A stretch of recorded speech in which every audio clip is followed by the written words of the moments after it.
be there in a couple of minutes.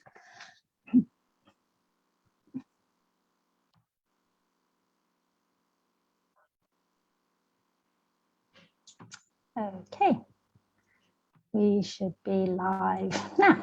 Excellent. Okay, good morning, everybody. Today I am very excited because I have a special guest with me. Tim, would you like to introduce yourself to everybody and tell them what you do?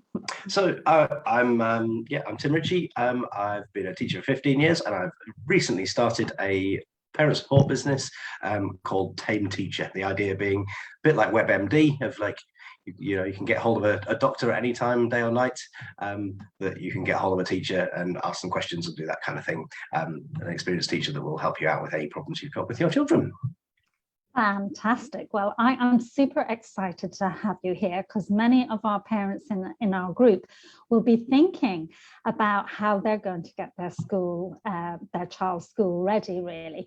And it's such a big transition, isn't it, Tim, going from having your child at home with you, all the time during COVID, especially. They won't have been at nursery or preschool because many of the nurseries have been closed, and they've been with their parents all the time, which is going to be really a big transition this year, more than other years because of the COVID situation. So I actually like to start at the beginning, Tim. So we're going to go right back to your childhood. So could you tell me about what your childhood was like and where did you grow up and what were you like as a child? Were you good or were you naughty? Oh, I think I was a bit of everything. I think that's everybody's story, isn't it? I was very, very lucky. I was brought up in the Lake District, so a lot of outdoorsy type things, and like out at lakes and having barbecues by the lake and climbing trees and that kind of stuff was definitely a big part of my early childhood until the teenage years, when all of that became uncool and you therefore rebelled against it all and thought, why do I live in this boring place that's only got lakes and trees? And then you get older and go, oh, actually no, this is great.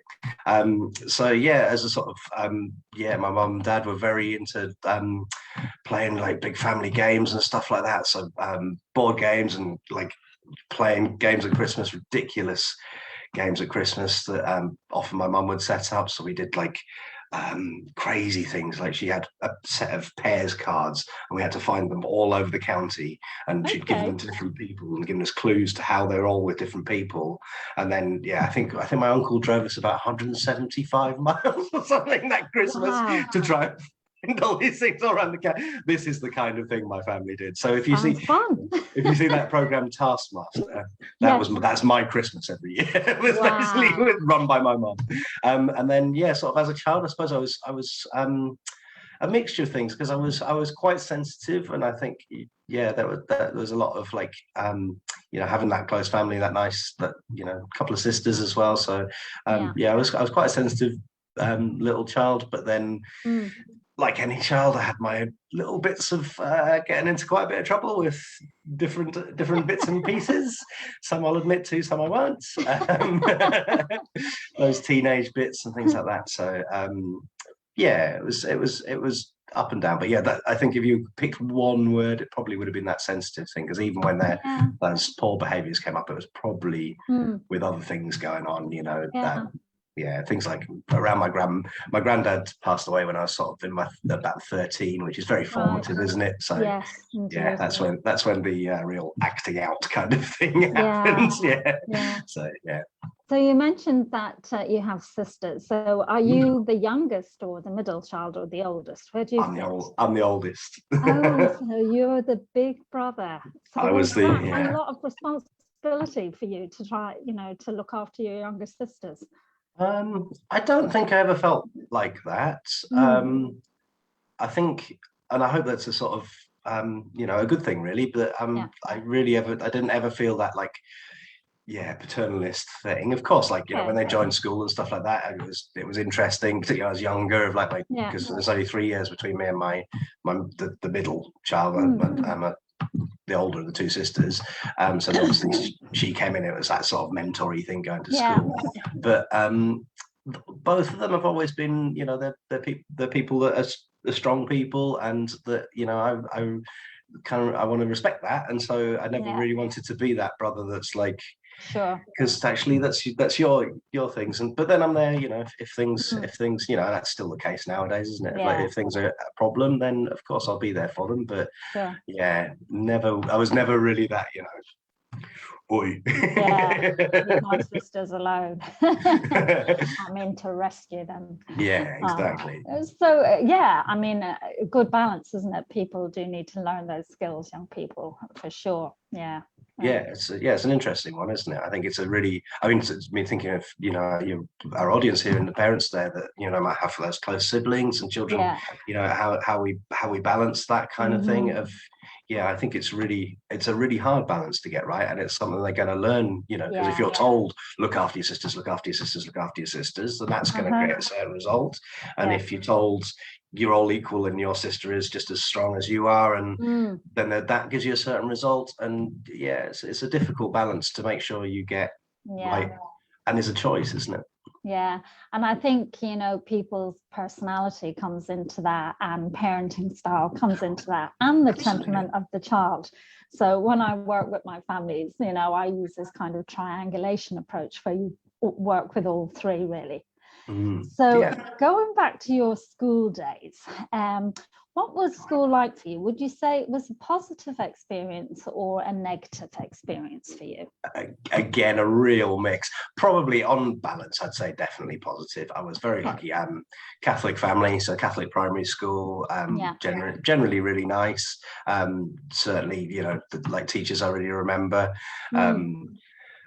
The one teacher who's kind of legendary, who was a kind of Cruella de Vil, basically. Right. You wouldn't have believed, there's all of it. You just think, oh, how's that happen? But she deserves a lot of credit, because she took me a long way in my year 6, where actually it got to high school. I didn't really have to put a lot of effort into my year 9, so that was quite nice. But God, dear, she didn't like boys, and that was her big thing. Right. So I was really into my drawing and being creative. But boys weren't allowed to draw for the wall displays. That wasn't going to happen. Wow. But because I was okay, I was allowed to draw for the wall displays. Yeah. But I had to have one of the girls colour it in for me, because the girls would colour it properly. And you think that's crazy. That's crazy. And was that a generational thing? Was she an older teacher, or just she was a bit older? Perception of the world. I think it was just their perception of the world, because she had them. I mean, you wouldn't believe, because my sister, obviously being just below me, she was one of the girls in the class, and a good girl in the class, and then was trusted with some of the jobs. And one of the jobs was going and cleaning the staff room and answering the school phone. She had to answer the school phone and clean the staff room. And cleaning the staff room included cleaning out the ashtrays. It's like kind of, you think that's a million years ago, isn't it now?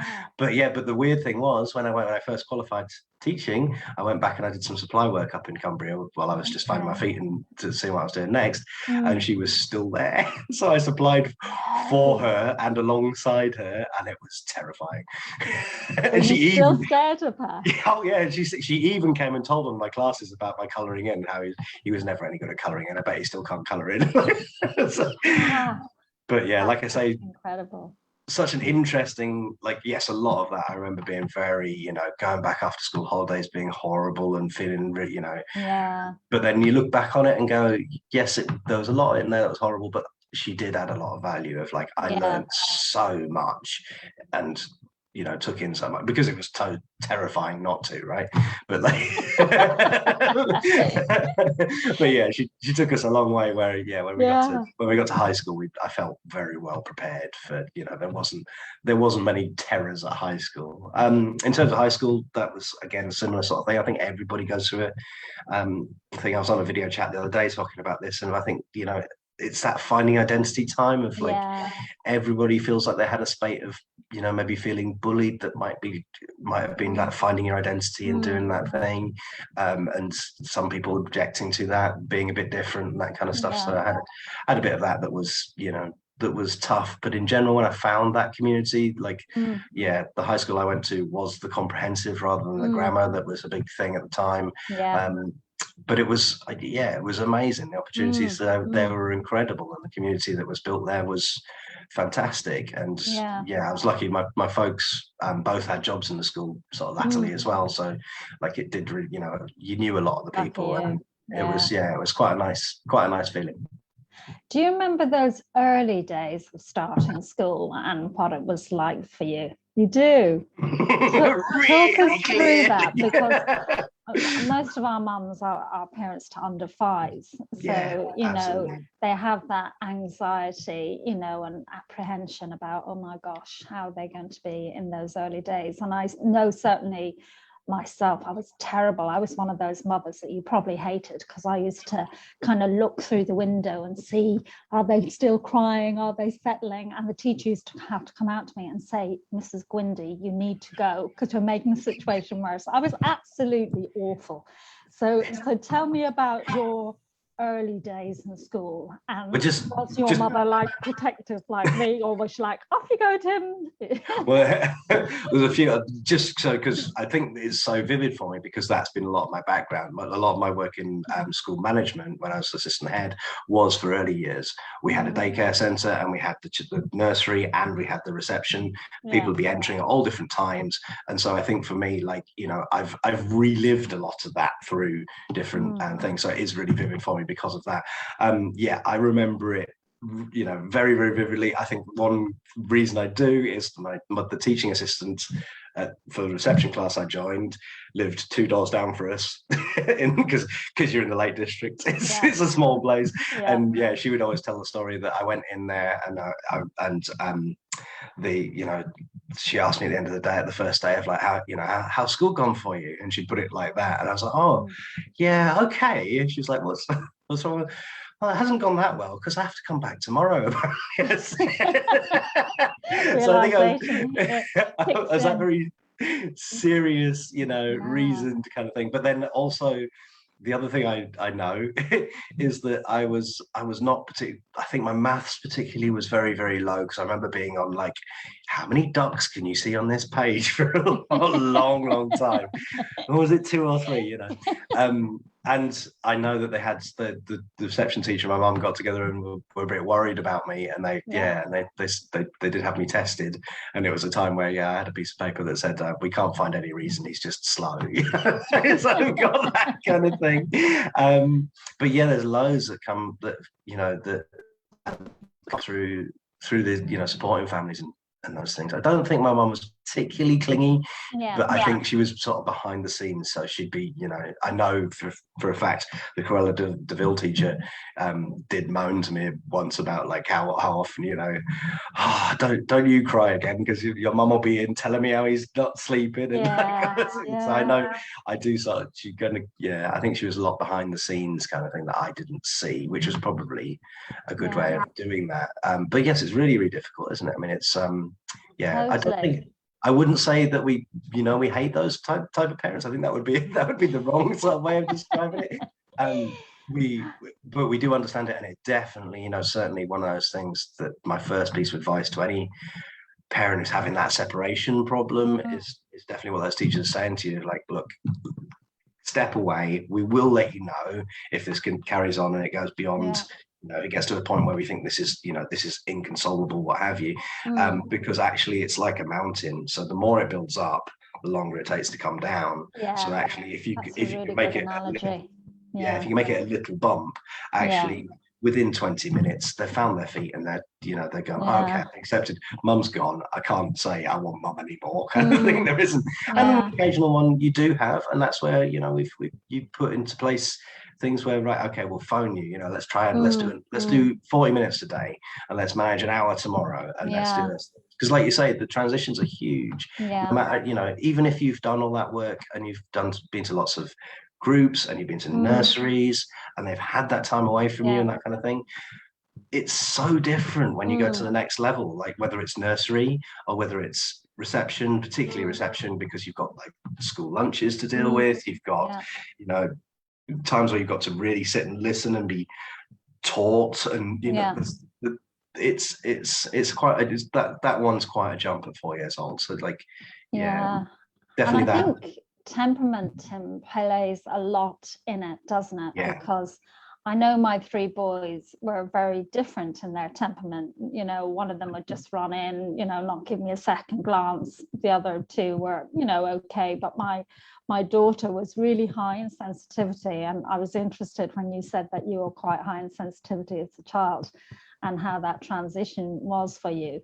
Because I think as a parent, you know, if you recognize that your child is high in sensitivity, which we do as parents, you know, letting go is really, really tough, because you know that that child is going to struggle with the separation anxiety, and you know that's a worry for the child and the parent. But I really love that analogy that you just said about the mountain versus the hill, and you're absolutely right. You know, if you make a mountain out of it, it's going to be so much harder for them to come down.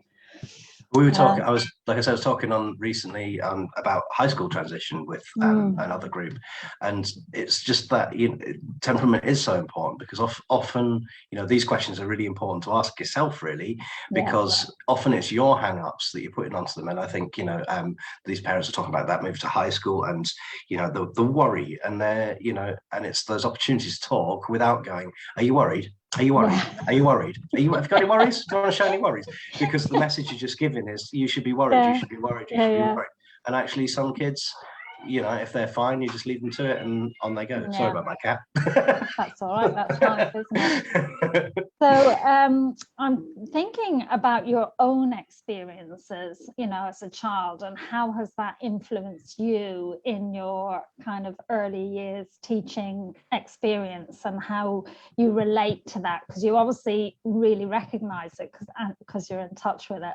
But how does it play out for you as a teacher, dealing with all these young people coming in through their transitions? So, like, full disclosure, Anne sent me some of these questions beforehand, and it really threw up for me that that one particular story, and it really throws up for me a little girl in one of my first classes who just threw me back to being like, you know, it was like this sort of weird moment of going, oh, I'm 4 years old again, like, oh. And Mama, it was one of the first PE lessons we'd had, so it involved changing for PE. Is the big part of teaching PE is actually just the changing. 20 minutes of that, and 5 minutes of PE, 20 minutes again, changing back. But Mama sent her in button up, like a proper button up shirt, which was my school uniform. That's what you had to wear when I was at my school. And she was getting so stressed about the cuffs, and she said to me that, like, I really don't like PE because of my cuffs. And I went, oh my God, I had that exact same experience. I remember that so clearly of actually when I was in PE, I remember enjoying it. But I remember, like, even up to sort of, like, you know, year 4 and what have you, like that being it's not an easy motor thing to do. And I remember that being like, I hate PE lessons because I've just, you know, and often I'd put the jumper, you know, wintertime was great, you could put the jumper over the cuffs and you could, you know, ignore it, and it never happened. And it just takes you so vividly back to those. So I think, there's that, you know, that really illustrates of like a time where you go, right, look, I can't have your cuffs spoiling your experience of PE. That's the wrong thing, isn't it? So it's that then looking at, like, what do I do with that? I mean, that's a fairly obvious answer of going to see a parent saying, could we possibly, even if it's just on the PE days, could we just have a polo shirt or something that's easy for her to do, because it's ruining a subject for her that isn't really it is fine motor skills, but it isn't really the target. So could we do that? But I think that's, you know, whether that's handwriting, whether that's anything, it's looking at those struggles and trying to sort of see where that resonates and where you can move them forward. But I think also there is a bit of a danger in the teaching profession of that being a blinker thing as well, because I think there's a very dangerous thing of thinking that my experience is the same as every child's experience. And I think it's important to recognize where it's really useful to go, oh, I had the same hang-ups and that's how I can do it. But then it's also really important to sort of put yourself in the shoes of someone who is having a different temperament, like you say, of like, you know, that child that that child that's flying into school and that child that's having a real struggle separating. How are we going to, what the solution for each is different, because we might be dealing with that one child who's flying into school.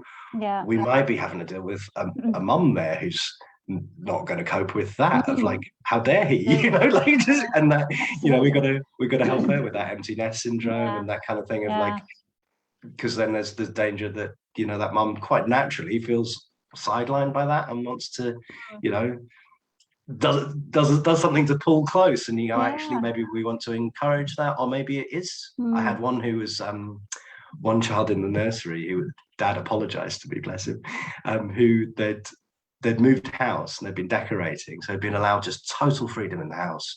So he'd learned to ride his bike in the house. Wow. And down the stairs. Oh my gosh. and so he was brilliant, physically, like wonderful, really confident, joyous child to be around, but just came in and just was like a bull in a china shop, and was like, and nothing, we don't want to take away the lovely personality. We just need to go, look, you can't overturn the sand tray. Like, you know what I mean? It's got to, that's there for us to use. Like, let's just have those boundaries. So it was, dad was horrified. Oh, it's my fault. because we just let him do anything. That's where you really see the parenting style of the parents coming out in the behavior of the child, don't you?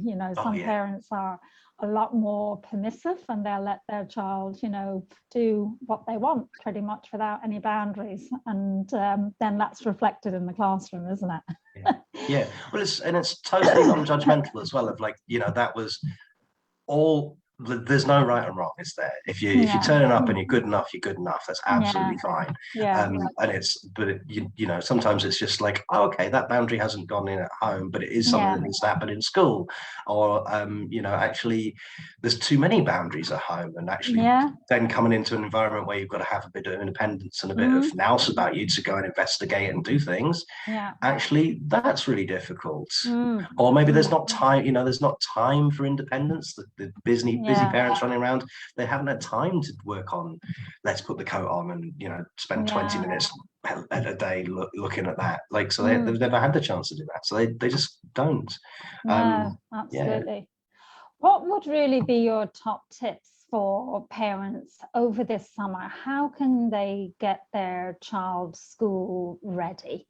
Because there will be parents watching this, and I have a lot of empathy for teachers, actually, because it must be an absolute nightmare trying to get 30 kids ready for PE, and kids haven't got a clue how to, even take their coat off and on, or let alone their shoes and socks and all the rest of it. How can parents, start getting their children's school ready so it makes teachers' lives a little bit easier in September? I think I wouldn't never do it to make the teachers' lives easier. I think that'd be my first message. Don't do it for that. Do it for your child, because the teachers will like, and I think that's a big message with COVID and everything, that the teachers will take kids from where they are to as close to they can to where they need to be. That's what teachers' jobs are. Like, the best teachers will do that. So then all this talk we've got at the moment of this, the lag we've got and gaps we've got, it will be a case of sitting, and I know toilet issues and all those sorts of things have come up in those things. And actually, that will be a case of management teams, teacher teams sitting down and thinking, oh, what are we going to do to make allowances? Because if we've got one child doing something, with a gap in something, that's very different to having 15 children with a gap in something. And so therefore, you need to provide for both. So what are we going to do for that one child? What are we going to do for these gaps in 15? Whatever it is. So never do it because that's the teacher job. Take them where they are. I love that. I love that too. Yeah. And that's really what it should be. And and anything other is something that I'd help you question. In terms of what I'd really advise is as much independence as possible. One thing I know you're going to ask me later about some of the things I'm offering at the moment, but I'm offering a virtual getting ready for school coffee morning on a Monday morning, 10 a.m, come along to just a Zoom link. It's totally free, sort of 45 minutes of sitting with me and picking my brains if you want to. So that's every Monday morning at 10. So you could come and talk to me there. But what I've mainly talked to people about in those things is about independence. So one big thing is like go for Velcro shoes. Unless you've got unless your child has been really interested in doing their laces and they've done their, they've got that skill. Velcro shoes, the shirt, make sure it's a polo shirt, trousers they can manage themselves, because they may be totally toilet independent. Then we throw a posh pair of trousers on with a black hook link, and they're having a chance. So elasticated weights are absolutely fine, and coats and all those sorts of things. And then if you can, if life permits it, spend as much time as you can with them doing those things themselves. So dressing in the morning, like if that takes all morning, but you do it like for 2 weeks before you go to school, that's probably going to be like so valuable, because it's that independent time. And that independence then breeds independence, because if you're then independent of doing that, when you get into school, a good early years environment should be set up with ways of making children independent. So all the boxes and things should be well labeled, at the right sort of height for children, and those kind of things. And then we can teach them very easily of like, okay, here's how we independently use this, tidy up when we're finished, and use those things.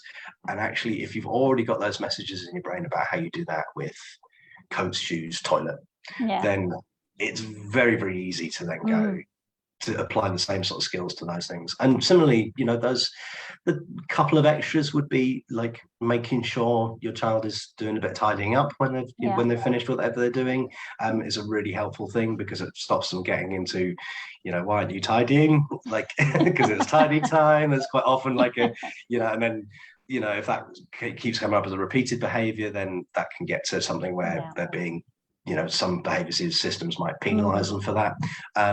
And that little bit of just always read to your children. Like, it's the biggest thing you can possibly do is read with them, and just give them that time where 5-10 minutes a day they're sitting down and you're having quiet time, they're listening, and it's just quiet. Although with some children, with boys particularly, sometimes you might need to do that while they're being active to start with, and then and just but that you model that calm time, and that they're going to listen. They're like, no, don't make noise, I'm reading the story now. So you can still play with your trucks, but we're going to be listening to the story, and then try and build it into something where they're sitting down and stuff like that. So those are my top 3, I think. Excellent. Thank you. So let's shift now into your business. So tell us why you're making this transition, and what's prompted you really to do that. So I'm really sure, I believe that like parents of today are going to help children be independent, lovely people in the future, and it's going to affect our society in the future. As an experienced teacher, I want to make sure that there's non-judgmental like things out there to help parents like get rid of things like frustration and guilt. I know there's huge like inferiority things goes with parenting, and just help them to be confident to try things and be able to support their own children. So I came across with so many parents, friends, or just people that I was working with in school that just had nowhere to go, and it was that middle ground of parents as well. I mean, because if you've got diagnoses of special educational needs or something medical, potentially there's maybe a few more professionals around you. But if you're just average parent of average child doing well and ticking along, there's less and less for you out there. And when something does come up, it can get really stressful. So I wanted to be like, why I called it Tame Teacher was because I wanted to be that person in their corner, so that if you want to get hold of a teacher who's not going to judge, going to talk to you, help you do whatever help you through whatever stresses you're hitting, whether it be starting school or finding out about SEN or whatever it is, then I can sit down with you and talk those through, and make sure that we come up with solutions where you feel empowered to do what is necessary and do what is best, basically. So there'll be parents thinking, well, what age can I come and speak to Tim?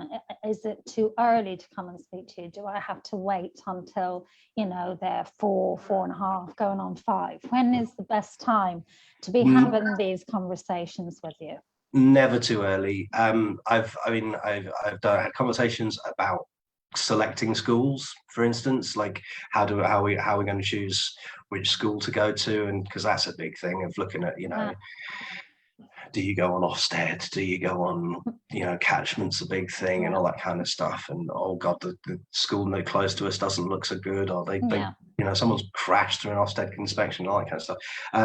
So yeah, that's not a problem. My experience, like I say, was down to early years stuff, so I right down to baby rooms I've worked in. So you could definitely contact me as early as possible. Often at that age, it would be signposting over to Anne or someone similar to say that, because often if you've got bigger developmental problems at that time, then you may be looking at, bringing a health professional in, because I've worked with children with toileting issues. I've worked with children with speech and language issues, and all sorts of different things.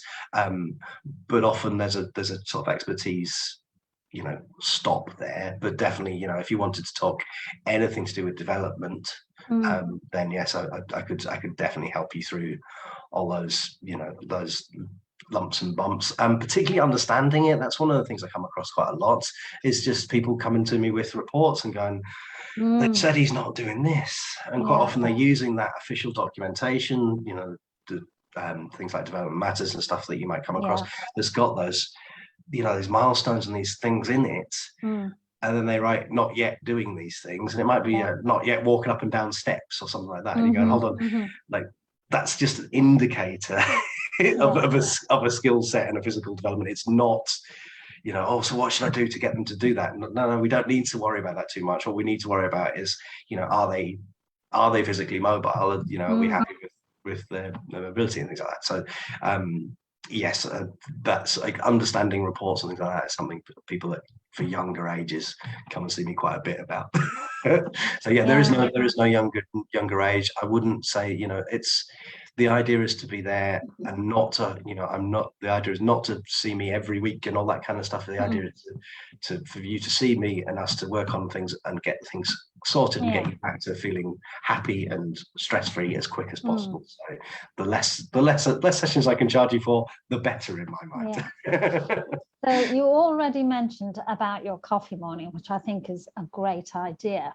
So how can people get in contact with you about that? Will you pop that in the comments when I post this video? How they can certainly. Well, it's also on my website's got everything. So if you go to www.tameteacher.com, which is nice and easy to remember, then you'll find links for if you want to send us a message, if you want to just book in and have a quick call with us, or if you want to join that starting school coffee morning, that's all on there. That's a big, if you're looking for that one, it's a big pink banner. I know exactly what it looks like. And you just click on there, you give us your email and we send you a Zoom link and you come along 10 o'clock on a Monday morning and just chat starting school, whether you feel prepared for it or not, and that's fine. And that's running, that's going to run, it doesn't stop when school starts. That's a big really part of transition stuff. It's going to go on. It's going to go on into the end of September at least, possibly even October. So if you're having, those separation things in that first couple of weeks, and you need somewhere, you want to, if you want to turn that mountain into a hill, like leave there, come and see me 10 o'clock on a Monday morning, and we will, and we can sit and calm that down for yourself, and then it gives you that that time, and then we could then maybe talk about how best to check in and see what we do next and that kind of thing. If people can't make that 10 o'clock kind of catch up, can they call you? Are you happy to take calls, or how else can they contact? So my Facebook page is probably a really good way of just messaging. So a lot of people do just message me for things like that. Like I say, the email is on the website as well. So yes, please put messages in there. I tend to try and answer those there's no cost for that. I'm just trying to give you quick ideas as far as I can. I'm actually running a little challenge at the moment parents. So if you've got older children that've had school reports, if you've got something on the school report you want to do, you want to do better, send me what it is that's been said on the school report, and I promise I will send you at least one idea that will improve that, and you can work on over the summer holidays. So that if you want it, that's a little challenge thing, right? But I'm happy to do that with anything. And then if it was something where I said, where I thought actually a conversation would be more responsible, because actually it's maybe something to unpick about, how the parent is feeling, and how we might sort of support that child a bit more in depth. Yeah. It's always personal. Then I'd probably put that on the email of like, look, if you want to draw this out a bit longer, then here's the way to do it, and book a call with us and you can do that. Fantastic. Well, I think we got a lot of value out of you today, Tim. I'm really delighted that you could join me. So please do feel free to put all of your contact details in the group when I post the video. And I look forward to hopefully working with you in the future. Absolutely, Anne. Thank you so much for your time. Have a great day, Tim. Thank you, Anne. Thanks, Anne. Bye.